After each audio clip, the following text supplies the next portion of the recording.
Dan came up with the concept of the business. So how did that come about for the people out there? Yes, good question. It was born out of a mineral hot springs. Mm-hmm. Visited a hot springs over 10 years ago now. Yep. And I noticed that everyone would queue up particularly to get into this particular bath or spring that had a bit of elevation and a bit of a view of a naturescape. Yep. And got chatting to some mates, and we thought, gee, it'd be amazing if you could really take the hot spring to the naturescape. So, yeah, well, you and I shortly afterwards started playing with some prototypes, and yeah. So born out of that was basically take the hot tub to the location and make that. Yep. Make that. Yeah. Okay. Yeah. That was the logic. And so naturally, you start developing a fire-powered system. And then we sort of developed it and refined it.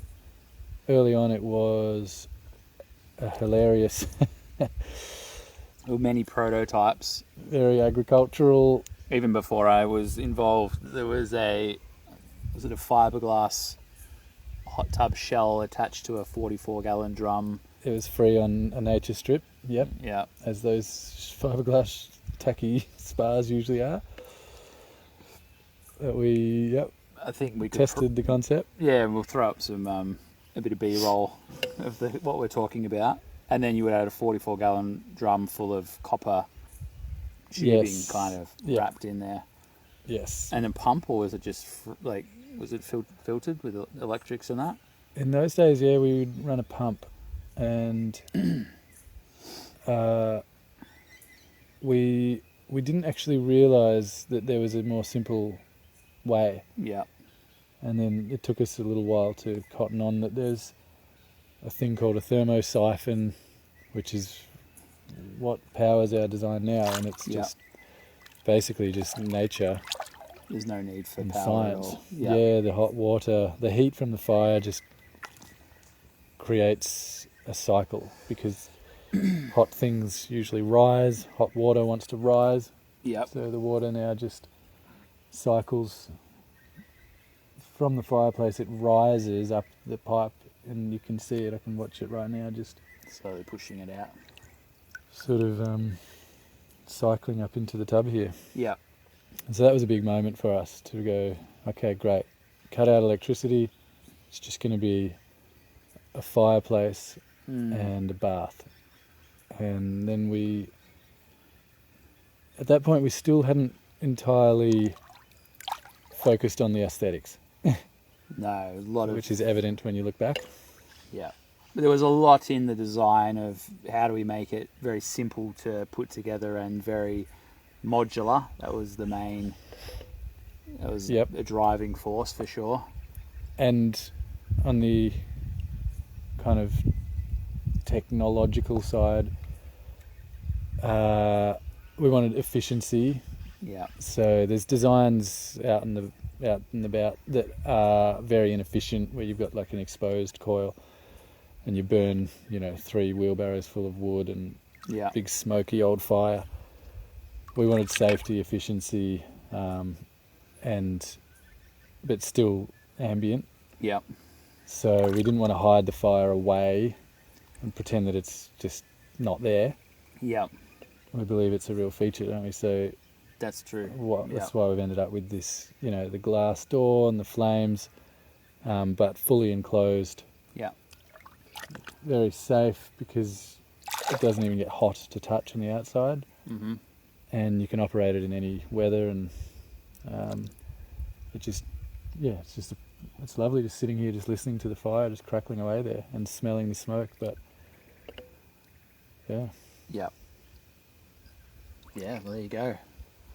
Heard it here first, the origin story. The origin story, and then it became, you were big on influencing the elegant aesthetic design side, and you'd always, from the start, you knew that it needed to Look decent. look look really, really nice. So, and then I remember, Vain. I remember realising that you had a bit of a point there.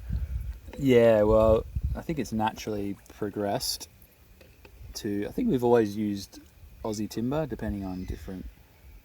Yes, because the hardwood veneer, at least, for the looks. Because we've resisted what most people do, which is use just an imported foreign timber. Yeah. Like cedar, there's Western red cedars and Canadian cedars and things that people import. But yeah, big for us has always been Australian landscape and fitting materials for that landscape. Yeah, fit for our conditions, fit for our vistas, and I mean the spotted gum and the ironbark and the blackbud they just complement almost any Australian landscape, don't they? Yeah. Yeah, it was important always that you'd be proud that it looks good in your space. Like, totally. Everyone wants something as a bit of a centerpiece for their yard or their property or whatever it might be. Especially in Australia, when everyone's doing some project in their backyard, always try and improve their property and make it look a little nicer, get a bit more out of it. And then the other part of the recipe that developed over time was the interior membrane. Yep. And because you remember, we knew we wanted that because it allows it to be modular, which means it can be taken through any doorway and set up anywhere, or taken out onto any sort of remote place and set up easily. Yep. So it took a bit of R&D and innovation to come up with this system. Early on, we just remember we basically threw a tarp in. It wasn't a super elegant solution. Whereas over time we've ended up with this, which is very nicely fitted. Yeah. Most people wouldn't even know that it's got and it's sort of a lining. Once it's set up, it just looks like a... Yeah, it looks like like a harder material. It's been full on built in this location or whatever. Yeah. Yeah. Yeah, because you can basically get all the... There's no real wrinkles or anything really, hey? No. You can get rid of all of it. Just the pressure of the water and that. And then we've ended up just refining it over time with layers of insulation, and now we've got a whole range of deeper options and big wide plunge pools and all sorts of things, so that's been super fun. Adding on the electric, that's big.